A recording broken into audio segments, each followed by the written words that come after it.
عشق میں شرک نہیں ہوتا۔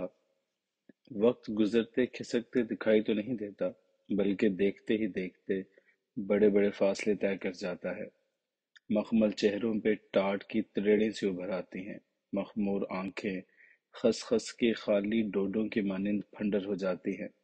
اسی طرح مومی انگلیاں اور کلائیاں، جسم جسوں کی گولائیاں رعنائیاں، گردنوں کی صحرائیاں، گالوں کے گلال و گلاب، ٹھوڑ ٹھوڑیوں کے چاہو ایاب، لبوں کے یاقوت، دندان کے دمکتے موتی دانے اور پھول مکھانے، مڑے مژگاں، چڑھے جڑے ابرو وغیرہ وقت کے چل چلاؤ میں کسی متروکہ املاک کسی صورت اختیار کر لیتے ہیں، اور زلف بنگال بھی کسی کنگال کے بے رنگ و آب چھدرے جھڑوں سے جھاٹے کی مانند ہو جاتے ہیں، جو سائے چڑھتے اترتے دکھائی نہیں دیتے، لیکن بہر طور زبر و زوال کا عمل جاری رہتا ہے۔ اب یہ تو بڑا کمہار ہی جانے کہ وہ کس گل و گلال کے آمیزے سے تشکیل تھی کہ اسے کسی خزاں و خصومت کا احساس تک نہ تھا۔ کبھی تو یوں بھی جان پڑتا کہ وہ گوشت پوست سے نہیں، کسی آتش فشانی لاوے کی بنی ہوئی ہے۔ مٹی، ہوا اور پانی کا گزر نہیں ہوا، وہ اول آخر سراپا ایک کرسٹل ہے۔ کیسے بھی رتائے جائے، اس کے انگ کوئی پیلی نیلی پھٹکی نہیں لگتی تھی، بس چند اڑتے سے لمحے دور خلاؤں میں گھور لیتی، اور پھر وہی بے نیازی اور بے رخی۔ وقت اس پہ نہیں، وہ وقت پہ سوار تھی۔ اب جو کہیں مرکب وقت نے انگڑائی لی تو دھڑم سے نیچے آ پڑی۔ ہیضہ کے ایک ہلکے سے جھٹکے سے 2.5 برس کا لال سنگھ ہاتھ ہی ہاتھ میں لڑک لیا۔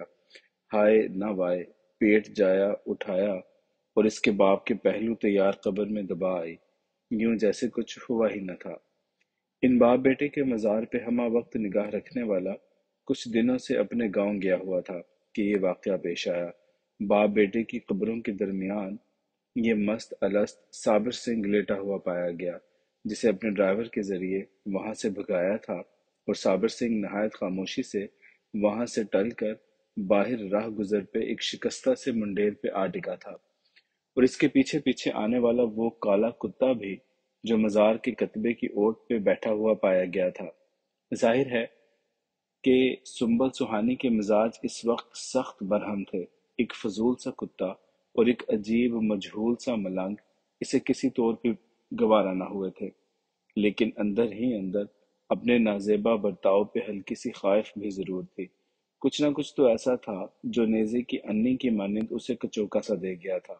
صابر سنگھ کی متوحش سرخ آنکھیں، حال تال سر جھکا کر ہولے سے اٹھ کر چل دینا کہ مڑ کر بھی نہ دیکھا، اسے گھائل سا کر گیا تھا۔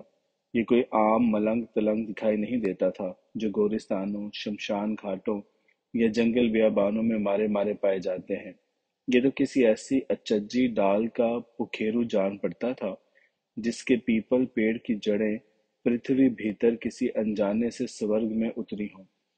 وہ اپنے روزمرہ کی پھول پتی اور صفائی ستھرائی سے آج قدرے جلد ہی فارغ ہو چکی تھی۔ شاید اس کی وجہ اس کے اندر کی اتھل پتھل تھی۔